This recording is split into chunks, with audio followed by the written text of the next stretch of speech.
will share my slides, and there are some slides on how to sustain relationships after the conference as well, because that seems to have come up a couple times so far. So in terms of advice, in terms of getting started, I asked faculty and postdocs about a few different topics here, and one was just making that approach. And I thought some of the most helpful advice that I received was about making a plan on what you can do even before the conference begins.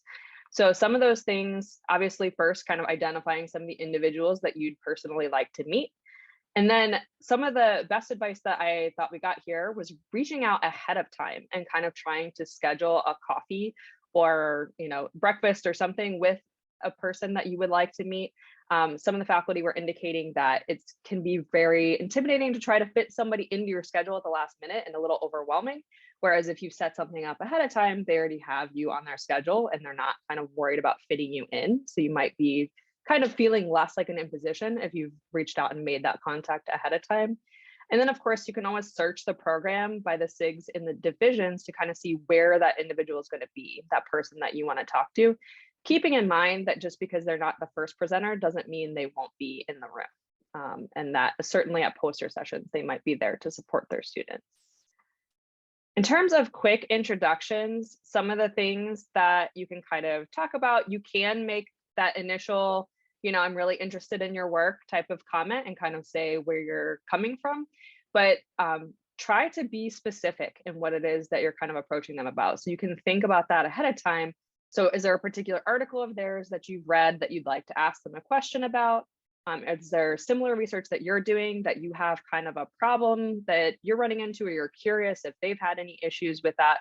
Something that kind of falls into that area where you're not just going up to them and saying like, oh, I love your work, and not having anything else to say and having that awkward pause, but kind of going in with a plan of what it is that you would like to talk to them about. And you don't need a lot to kind of get that conversation, but just having maybe one or two specific kind of questions or comments you'd like to address to them.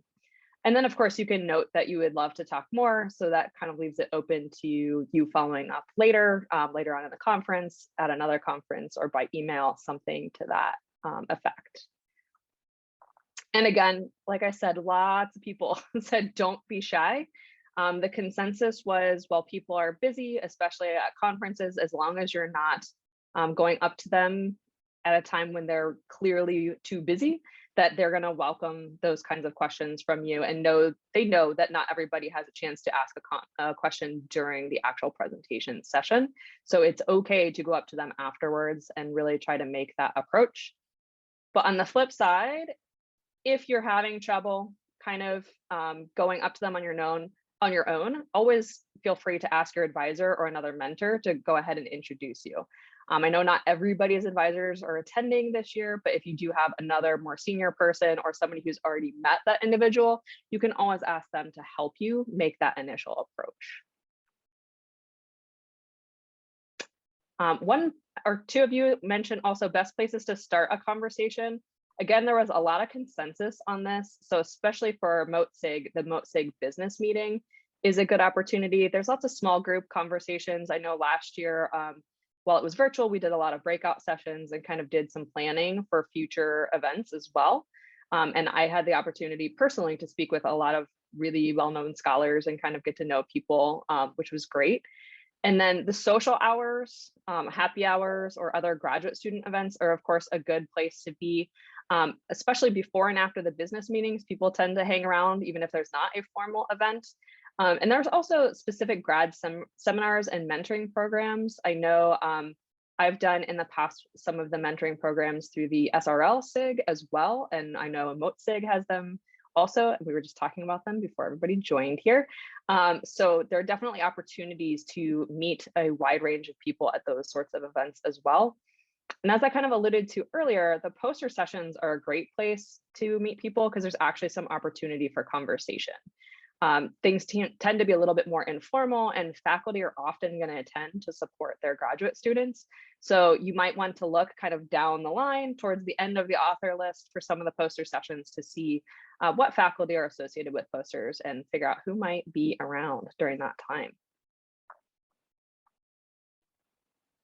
Okay, this kind of, I was alluding to this earlier as well.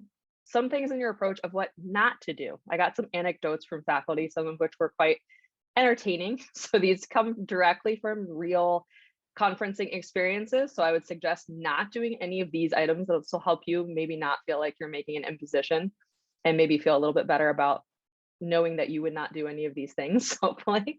The first one, which seems quite silly, but is don't approach them in the bathroom or other strange places. It's not appropriate to walk up to somebody who's got 2 minutes between sessions or who's running off to their session and trying to corner them just because you saw them in the bathroom. This did actually happen to one of our faculty at Ohio State, and she did not particularly appreciate it. So keep that one in mind. Recognize when people are too busy to talk. If they're in the middle of something or they're rushing off or tell you, I have another session, but I'd love to talk to you another time. Try to take that step back and realize that's not them brushing you off, but the conference is actually very busy, and it's difficult for everybody to fit everyone in all the time, which is where things like emailing before the conference or even emailing them after a talk might be helpful, or trying to kind of find them at another event. Try to avoid the, oh, I'm such an admirer type of comment. So don't tell them, oh, I love your work, you're so inspiring, and not have anything else to say. Again, try to be specific about those interests that you have that are in common and connecting to some of the work that they're completing. This was a real one too. Don't ask someone to read your in-progress dissertation. This is apparently a common request that faculty do not appreciate. That's something that's between you and your advisor. Probably don't ask them to read in-progress manuscripts either, unless you have a very specific reason for doing so. So try to stick to that, having a conversation, theoretical interests, specific things that you have in common, and not trying to give them a task, I guess, is what the advice would be there. Okay, so I want to talk a little bit about asking questions following a presentation. And this is going to lead into a breakout room activity we're going to do in just a few minutes here. I know this is something that can be really intimidating, even for some of the faculty that I talk to. They're talking about how it's very easy to kind of scare yourself out of asking a question. So I just wanted to go over some tips for this before we do some practice of our own. In terms of asking questions, think about the big picture type of questions. And then if you have a more technical question or even maybe a slightly critical question, that's something that you can ask them later one-on-one or via email. Maybe not the time to do it right in the middle of a big session, especially if they're a graduate student or a younger scholar. And then several people mentioned practicing to develop questions at all of the talks that you're attending. So whether you ask that question or not, you should be trying to always practice kind of developing some of those questions so that you're ready when the time does come, but you don't have to ask questions at every session. Don't feel like you always have to get yourself in there. So kind of pick and choose when's the best time for you. And then really write out your question. It doesn't have to be exactly word for word, but you want it to be pretty close so that you feel more confident when you're asking it and you don't get tripped up when you're trying to articulate it in front of a room of scholars. And then start out with something affirming, or you can also even introduce yourself. So you can say, hi, I'm a third-year doctoral student. I really was interested in what you were talking about with this. I would love to know more about X, Y, Z. So that way you're kind of giving them something affirming before you maybe ask something a little bit tougher for them to answer. Try to keep your question brief. This is something that I've heard a lot from everybody, and I've seen it happen at conferences. Try not to use it as a platform to showcase either your knowledge or to talk about your own work. Okay, we're in the room to talk about their work, so try not to make it about you in that question time while everybody's kind of listening to you. So I kind of went right into that. So avoid using the question as a platform, and then avoid being too afraid to speak up. So I know Dr. Cuenca, who just joined us, and I were talking about this just the other day. It can be really intimidating to ask questions in those bigger rooms, but if you start practicing developing those questions, thinking about the big picture, kind of have an intro to what you want to say, it'll get much easier over time. And your question doesn't have to be a long, complicated thing that's going to be impossible for them to answer. It just needs to get your point across and kind of show what it is that you want to know more about in the study. And kind of to that end, before we do some actual practice with this, I added just a few question types and examples that you could ask. These are really basic examples, but just to give you the idea. So you can ask questions about comparisons to other research. So say, for example, I noticed you studied this relationship from X to Y, but this other paper studies the reverse direction.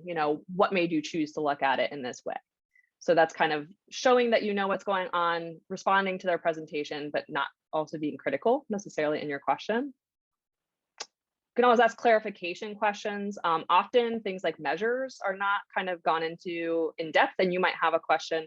I saw that you examined, expectancies for success. Could you tell us what scale you used or an example of some of the items that were included on that scale? And then methodology questions. This is very weirdly specific, so don't mind that. But I noticed that you use the process macro to study relations in this work. Were there any, advantages to using this method over something like structural equation modeling? And then finally, just kind of next steps. Always somebody's going to ask this question. You can be that person if you would like to be that person. So the study has some interesting preliminary results. How are you building on this work? Where are you planning to go from here?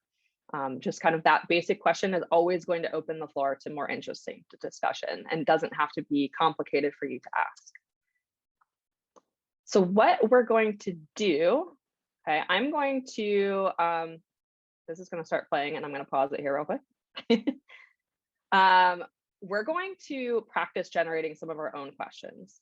So if this audio and everything is working properly, my plan is for us to watch this 2-minute data blitz session from Dr. Cuenca here that was from APA. And while you're watching, try to develop 1 or 2 questions. And what I'm going to do, I'm going to throw this link in the chat here for everyone. Once you have a question or 2, oh yes, Corey is on this. Once you have a question or 2, jump onto the Jamboard that I just put into the chat and write out a question on the Jamboard. If we have time, we're going to kind of look at some of these together with Dr. Cuenca when we get into her section. So what I'm going to have you guys do is I'm going to play this here, like I said, if the audio is working well, and then we'll take just a couple minutes to add to the Jamboard, and then we'll go into breakout rooms to discuss a few things. We're going to discuss just what the difficulties were of developing a question, maybe especially in a short format, and then share out in our breakout rooms a little bit and think about how we might refine our questions or might make them a little bit stronger if we were to ask them during an actual session. Okay, so Andrew, since your face is on my screen, once one of the first ones, I'm going to rely on you to tell me whether this audio is appropriate or not. Is that cool? Yeah, did you click share audio when you shared screen? Oh, that's a good question. So why don't you just unshare real quick? And then click share screen again, click the green share screen button at the bottom left, click the share audio option. Okay. I'm just being preemptive here because I know how Zoom is. Totally appreciate that. Okay. So let me know if there are any issues though, please, but it is checked at this point. So try to develop your 1 or 2 questions, maybe write them down or jump right onto the Jamboard and add them on there. The importance of creating a classroom Hold on. context that You can hear it perfectly if that counts right. You hear it perfectly. Okay, well, we're gonna get it right now. Thank you, Andrew.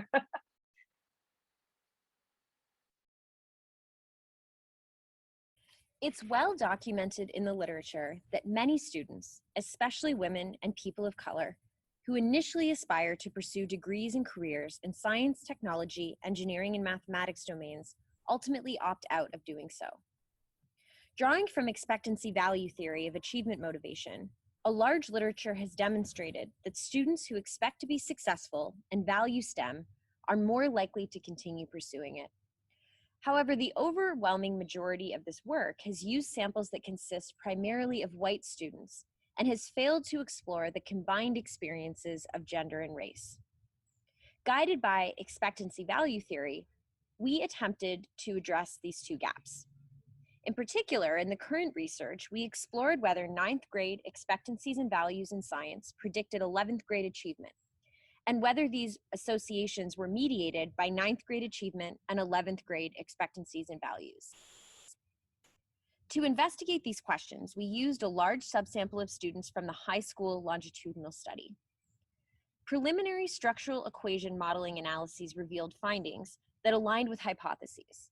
For example, 9th grade motivational beliefs directly predicted achievement 2 years later, and also did so indirectly through 9th grade achievement and 11th.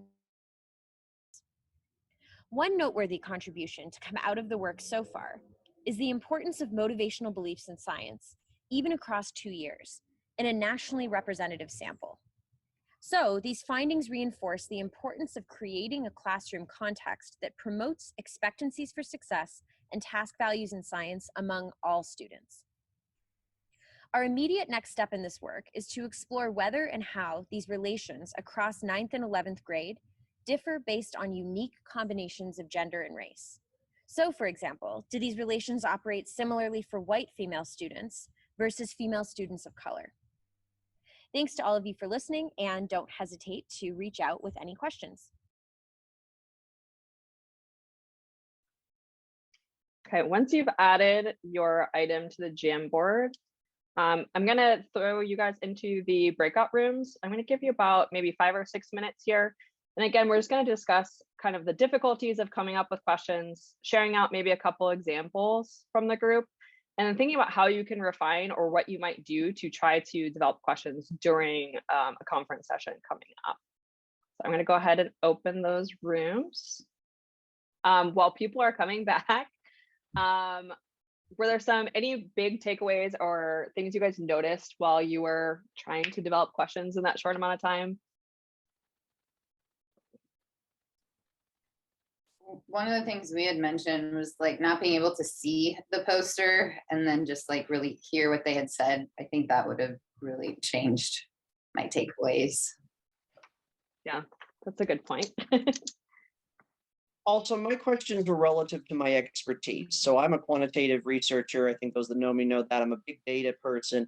And so I'm more readily able to formulate statistics questions than I am to articulate theoretical questions. And I'm more familiar with achievement goal theory than I am with expectancy value theory. So it's easier for me to formulate stats questions very quickly. Yeah, absolutely. Maybe if anybody has one more comment before we move on. Yeah, I'll add what we talked about with our main difficulty was thinking and listening at the same time. So trying to listen and then come up with questions, being nervous that you're missing something. But Molly made up a great point that when we're in person, we'll have like a few minutes kind of with the transition time, and then while other people are asking questions, so you can like think out your questions a little bit more. So that was kind of reassuring. Yeah, that's a really good point. You definitely can still think about things while other people are starting to jump in there with their questions. Absolutely. It's definitely a complicated thing, and it's certainly harder, probably in 2 minutes, but I just wanted to practice this because I know this is something that a lot of us struggle with, because it is really hard to have all of that input at the same time while you're trying to develop something new. It's definitely a challenge, and that's something that we'll have Dr. Allison Cuenca talk about in just a minute with us. Andrew actually did an introduction for you already, so I'm gonna kind of just say Dr. Cuenca is here now, and you guys heard all about her background and all of her awesome accomplishments earlier. And if you're at AERA last year, you probably saw her at a lot of different events. And so what we're going to talk about here a bit is some of things like her experience with making contacts as a grad student or postdoc. We may look at some of those questions. I kind of wrote down a few that we may ask, and then how to network in a virtual environment, and then just kind of some general advice and some time for Q&A. So I'll turn it over to you. And thank you again for joining us. Awesome. Yeah, I am so happy and excited to crash this amazing party, and also to see so many familiar faces and then also some new faces too. Kind of actually directly related to the purpose of this this discussion, and some advice that I'll give is that I'm just really, so for those of you who haven't met, I can't wait to meet you all at AERA. And so I'll try to like memorize your names and in the like borderline only creepy way, like come up and say hi, but please come up and say hi. If we have never met before. I'm just I wrote down a couple notes in an attempt to ramble a little bit less than usual. But I think that I was really grateful that Elise and Andrew and others who were kind of putting this session together encouraged me to talk about my experience making contacts as a grad student and postdoc, and my experience networking in those roles, because I am excited to share that although I feel really fortunate to get the opportunity to meet new people every year at conferences, but at this point, when I go to a Motivation SIG event, I'm fortunate to be connected to a lot of people. It was not at all always that way for me. And in particular, when I was a grad student, I knew nobody. And I think that's how a lot of grad students start out. And I did not feel well connected. And I remember and now I give, my students, many of whom are here in the Zoom room, which is exciting. I give them like the opposite of advice of what I took as a grad student, which is like, I remember when my grad school advisor, he encouraged me to run for the grad student committee co-chair position that Yin and Corey are in right now. I said like, no, I don't want to, not enough people know me. And so I was actually, even though, again, I'm very fortunate to be very involved and know a fair number of people now in the SIG, it was really not until I became a postdoc that I started building many more connections. So that was like one thing that I want to emphasize, that we all start out not knowing anyone, and we all, or at least, like the people who I've had the pleasure of working with on this call, which is a lot, it's exciting. I'm like literally captain awkward, like president awkward. So maybe it's, even more so with me, but I was just saying to Danny earlier today, I used to feel so awkward going to those events and not really knowing that many people. So I guess that's kind of in a nutshell and what my experience was like as a grad student. So I guess one sort of bottom line I'll take away from that is, even though I felt uncomfortable and even though I felt like I didn't really know that many people, the advice that I did take, which I'm really glad I did, is I kept showing up and I kept going to the events. And over time, it got a lot easier. And I also think one other thing that makes it a lot easier for grad students now is that we had a grad student committee in the Motivation SIG when I was a student, but it wasn't nearly as large and it wasn't nearly as kind of like well developed and didn't have quite as strong of a sense of community as I think is the case right now. And that's thanks to the recent chairs. And also just a shout out as well to Emily Rosenzweig, who Yin works with. When she was a grad student committee co-chair, she was the one who was responsible for establishing the initial subcommittees and things like that. And so I'm just so excited to have seen the committee and the students who are involved like grow in so many ways. And then the major thing that changed for me when I was a postdoc is it really kind of came down to mentors. So my grad school mentor, at least my primary advisor, he didn't go to AERA during the years that I was a grad student. And so I do kind of just want to emphasize that mentors play a really big role. So if your mentor is going to be at AERA, and if they're going to be at, let's say, the Motivation SIG business meeting or a dinner, hopefully they'll kind of know this already on their own, but try to make it clear that you're really excited about meeting people.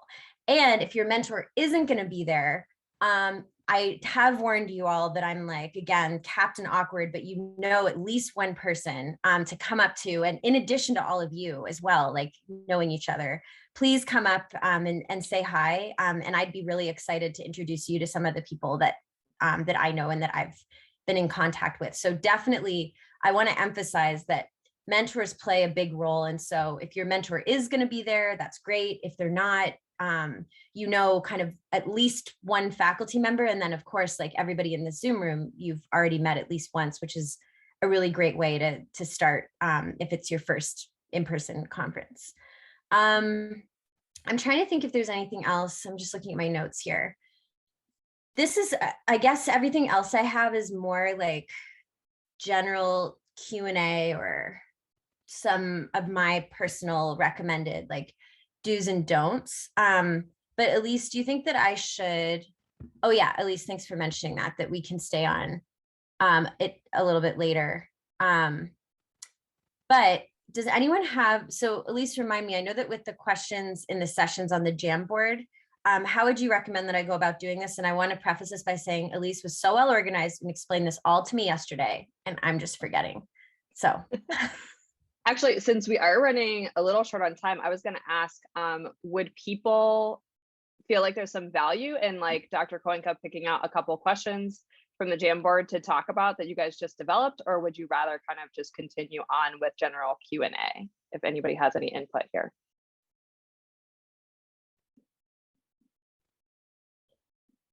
totally up to whatever. Whatever you Sorry. would like to do. Whatever you would like to do. It's all up to you. It's your preference. Oh, it's so hard because so I'll briefly say, hold on, I looked at the Jamboard, but then I don't think I have looked at it for a couple minutes. I'll say just very briefly that I think that these are all really great questions. They're specific, but they're not, as Elise said, they're not too kind of long, because it's one thing to read a long question, but if we're going to be assuming that we're in person, it's really hard for the person to process a really long question at once. So that's a whole other conversation about when you're the presenter, if somebody asks you a long question, how to deal with that. But that's sort of like different pieces of advice for a different day. But I think that it's great that they're thoughtful, they're specific. I would be excited to answer any of these questions. And just to sort of reinforce something I think I saw in the chat, which is completely understandable, and I get worried about this too, but like worried that you're missing something or worried that your question might seem obvious or silly. I do want to emphasize that our community, from everything that I've seen, is extremely supportive, and that there would, I don't want to say never, but I would be shocked if there were ever kind of like a negative response. There truly is no such thing as an obvious question or a silly question. And I actually really like Elise's recommendation as sort of an extra safeguard. I think it's a great networking opportunity in and of itself to introduce yourself and to say just a little bit about yourself before you proceed with your question.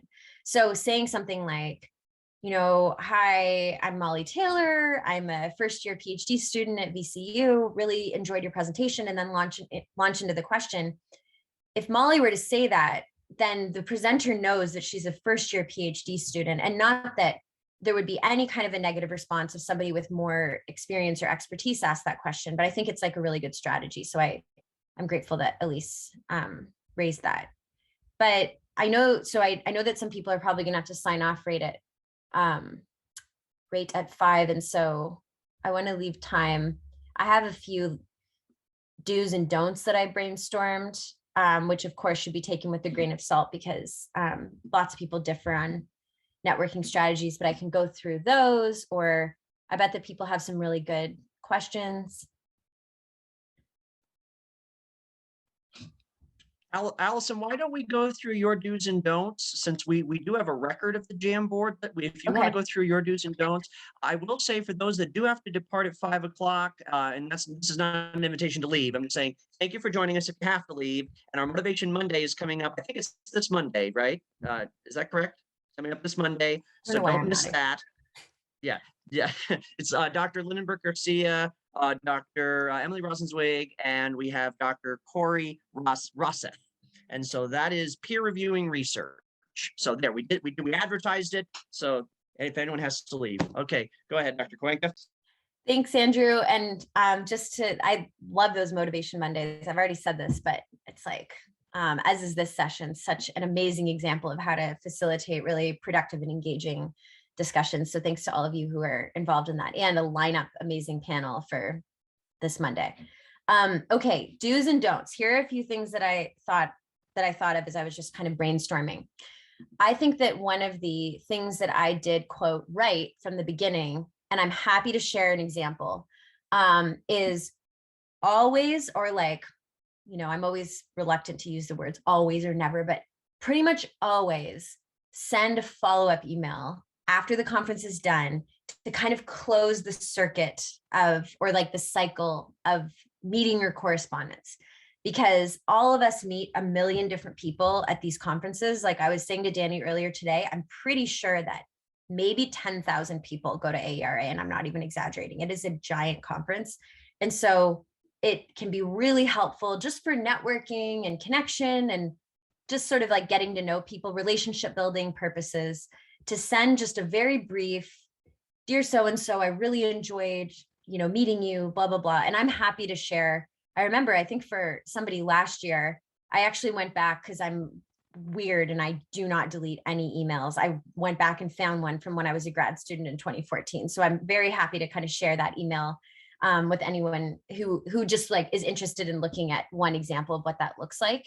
But I think that can be very helpful. So always send a follow-up email after the conference is done. People really I think that's something that Elise might have said earlier, and Elise, correct me if I'm wrong, but I think you said something like, don't go up and talk to someone for no reason and just to say like, I'm such an admirer or something like that. Did that come up earlier?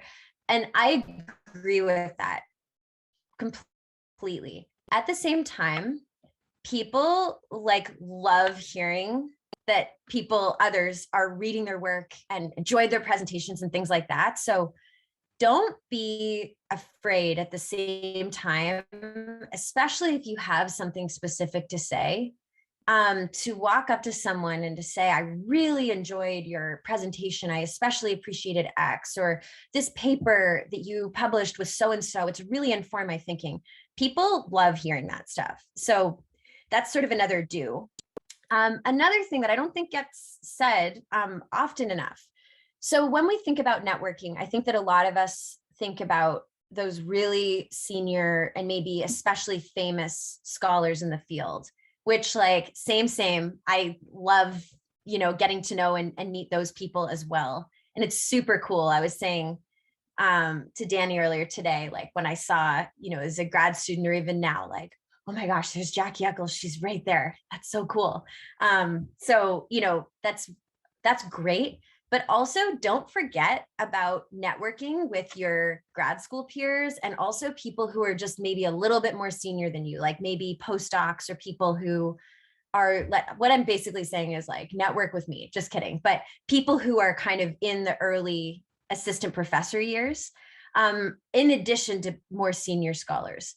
And the reason for that is your grad school peers and those people who are a couple years ahead of you, you all are going to keep seeing each other at conferences, pretty much until the end of time. And it's just so great for both strategic, but more importantly, for just sort of intrinsic reasons to have that cohort and that network of peers, and then people as well who are just a little bit ahead of you. So don't forget as well to network with definitely the more senior scholars and look out for Jackie Eccles. And I'll be so excited as well to, see people who are that senior and that well-known in our field, but also your peers and people who are just a little bit ahead of you in terms of their scholarly trajectory. And then the other final do is, and I'm happy to, if anyone wants to chat more via email, because I know that we're running out of time today, but I lost my train of thought, but the final thing that I was going to recommend doing is, if there's anything to go to at conferences, it's, in my opinion, the business meetings and the socials. And then also this is related as well to how to network in a virtual environment. The more interactive sessions, I think the Division C fireside chat is a perfect example of a really interactive session where, it's great to be an audience member, but it's even more exciting to be able to, interact kind of back and forth. I think, Corey, if I'm remembering correctly, I think that you went to a couple of virtual coffee events at APA, and that seemed like a great networking opportunity where there's kind of a built-in structured opportunity to meet people who you're really excited about meeting. But I would argue, I said this to Danny a little bit earlier today, going to the sessions is great, and it's so great for kind of scholarly development and everything. But I would argue that for networking purposes, business meetings and even the social, maybe especially the social events, are just as important, if not more important, than those sessions. Okay, and then and then I'll pause because I know that people might have follow-up questions. The two do nots that I thought of this was already said by Elise, the first one. Just when you really don't feel like you always have to like talk to someone when you don't really have anything to say, or, Elise, I think that you said earlier, pick and choose when you ask questions at sessions. Like you don't have to ask questions every time. And if you think you have a question that ask whatever you want, but if you have a very specific question, like, oh, this makes me think of my study where my sample size is 232. And I'm wondering if, that might be better for a one-on-one context. But so anyway, my don't number one was, if you don't really have anything to say, don't feel like you have to go up and talk to somebody for networking purposes. The other do not, because this is something that's new. If you haven't ever been to an in-person conference before, which I know that probably most of you have not, there are a lot of opportunities to drink alcohol. And there's also a lot of opportunities to drink free alcohol. And my do not recommendation for you is, even if you see other people, drinking a lot, I would argue that, at those kinds of events where you're at a business meeting and meeting new people, that's probably a context where I would strongly recommend just being mindful about how much you're drinking, because it can be really easy, especially when you're not used to it, because we've just been in a virtual environment for so long. So that was my other kind of do not that I brainstormed in advance. But yeah, I'll pause there to see, Elise and Andrew, if the two of you want to add anything. I know that there's some amazing networkers, probably all of you, like right here in this Zoom room, or if any other questions. So I just wanted to add, it's kind of affirming to hear you talking about connecting with people that are just a little bit more senior than you. So I know last year at the conference, like I was trying to make an effort to talk to like Emily Rosenzweig and like Christy Robinson and like Katie Minks. And I already talked to you a few times last year, just to kind of, get to know those people that are entering the field and really, productive and on their way up, just to have some like, near peer sort of mentors and people that you can learn from. So that was good to hear. Absolutely. One piece of advice that was imparted to me by Lindley Anderman was, don't be afraid to have a broker. Essentially, she said, like, let your advisor or let your mentor introduce you to somebody, and have that brokerage take place. So they're the bridge between you and them, and they introduce you and they maybe talk you up a little bit, but just smooth the transition. That way, it's not this cold open, hi, hello, you. Yeah. And that seems to be effective. That was the advice that Lindley gave to me. Yeah, I love that. I'll say, first of all, just like across the board, as those of you at OSU already know, Lindley Anderman is so wise, and whatever she says, do it. And also definitely with regard to that, I think that, and that's one of the reasons why I think that mentors can be so great at these events, exactly as like what you expressed, Andrew, that it can just feel more comfortable for you as a student. If your mentor is there to, as Andrew said, to broker that connection. And so another thing to express to your mentor is not just like that you're really excited to meet new people at the conference, but also if there's anybody in particular who you're especially excited to potentially connect with, that now that I've kind of assumed a mentor role, that would be really helpful for me, because let's say if Corey says, I want to make sure I think, Corey, I know you've already virtually met Jessica DeQueer-Gundy, but Corey said to me, I really want to meet Jessica DeQueer-Gundy. Then I would be kind of borderline obsessed with like making that happen all night if I knew it in advance, if that makes sense. Or if like Corey said that to me in the business meeting as well, it didn't have to be in advance. But I think that's a really great point. Andrew, I'm glad you brought it up. Okay, good to know. Perfect.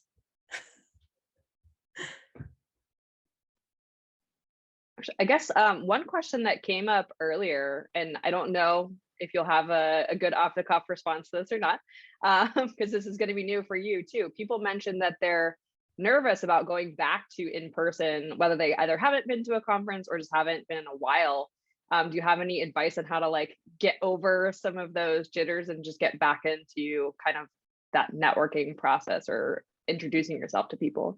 Yeah, that's a really, really good question. And also, you're absolutely right, Elise, that, which I think is actually part of the advice, sort of, that's going to be new to me. And it's going to be new to literally pretty much, well, everyone except for people who I know, for example, Corey just got back from a conference. And so, you know, and maybe if people who have been to conferences like recently, maybe they'll be more practiced, but this is probably going to be the first conference for the overwhelming majority of the people in our SIG, let's say. And so I would say with advice, like, and especially drawing from my pretty introverted personality, less is more. So I'm going to kind of contradict myself by saying that I just said, like, show up to the business meetings 100%. If you take the business meetings and the socials, if you take anything away from my advice, I would say that's like close to number one. That from a networking perspective, it's one of the most important things you can do. Also, I don't know, I think Corey and Yin will be able to answer this one way or the other, but if there's like a coffee or lunch with the motivation researcher happening this year, that's a really, really like an amazing networking opportunity. Definitely try to sign up for those kinds of things. But getting back to my less is more point, if you're nervous, which is completely understandable, know that other people, including me, including very senior people, are probably going to be a little bit apprehensive about going back into in-person as well, especially with all the, you know, it's not like COVID is gone or anything. So it's not like we're going to be returning back to normal. We're going to be returning to a new normal. So know that people are going to be nervous. And like, what I plan to do is probably just retire to my hotel room a couple times just to kind of like collect myself and get my energy back up. And especially, I think, for those of us who are a little bit more introverted, conferences are absolutely exhausting. They're like, I look forward to them like they're Christmas or something. They're so much fun. But for me, they are exhausting. Like, I literally can't move sometimes after conferences. I'm so tired. So yeah, I'm just looking at the chat here, and that, ooh, so exciting. Anyway, I'm excited about the fact that the conversations with the motivation researcher are coming, and that Dr. DeQueer Gunby is featured because she is so wonderful, and it'll be a great opportunity for some students to meet with her.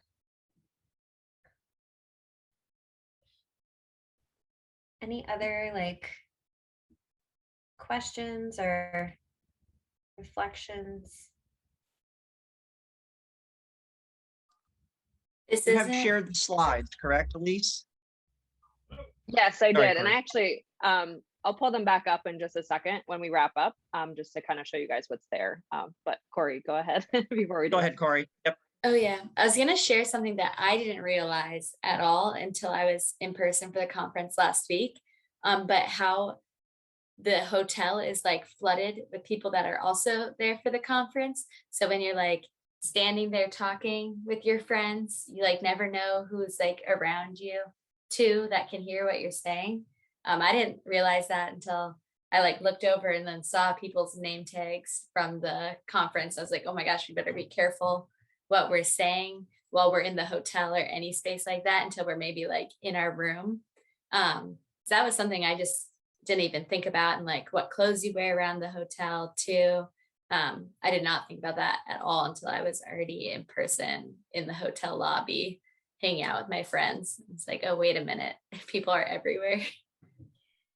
Very, very true. It's a really good point and really good reminder, and something that I hadn't thought about in a while, but especially if you're staying in a hotel that's one of the official AERA hotels, which probably, I think that is the case for many students, but not all. I think that's a really good point. And I think it's kind of like the interview mentality, like when you're at a job interview, which again, whole other conversation about these campus visits, which are, they make conferences seem relaxing, I think, when you're like the campus interviews are just very busy.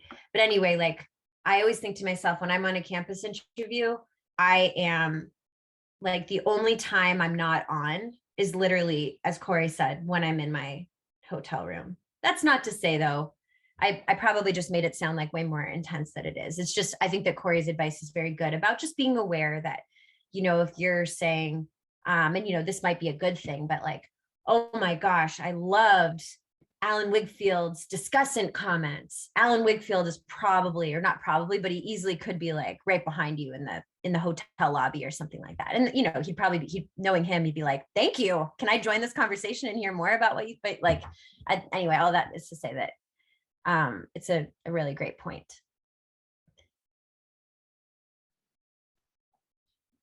All right. Well, if people don't have other questions, I know we're almost like 15 minutes over now.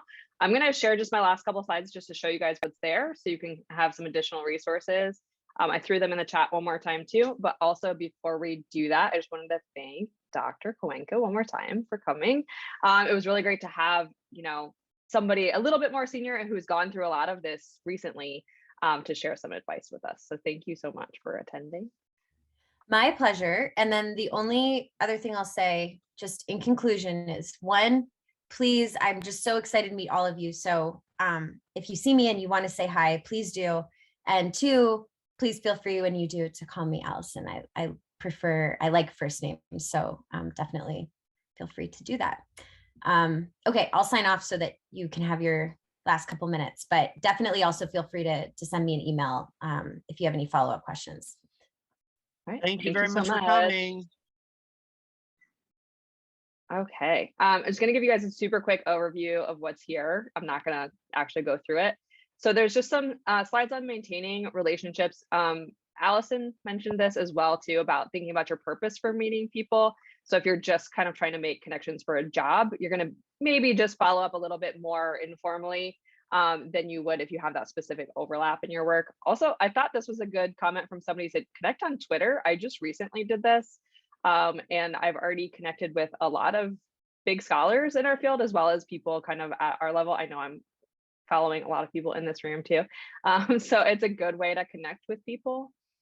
And then I just had this slide on just kind of making a plan. So there's actually a link to the AERA schedule in here too, about just kind of identifying people you want to meet, maybe reaching out beforehand by email, trying to schedule a quick coffee or something. And then just going through the schedule, making sure you're adding items and thinking about where you want to be and where those people are who you want to meet. And then just thinking about kind of maybe looking at a couple of their recent publications before you go to the conference. Think about some overlaps, or maybe even start developing some questions that you can ask those individuals. So that's just kind of what's left in the slides. We got advice from a lot of different people here. It was really great to hear from all of these individuals. It was really like varied advice too, which was great. And then I just wanted to point out that my email and Allison's are here if anybody wants to reach out. And thanks for sticking around and hanging out with us. Oh, thank you very much, Elise. Thank you. And that concludes it, everybody. That concludes our third and final skills building workshop through the AERA Motivation SIG GSC. So for those that are still around, thank you for attending. That was it. Have a wonderful evening, and hopefully we'll see you at AERA.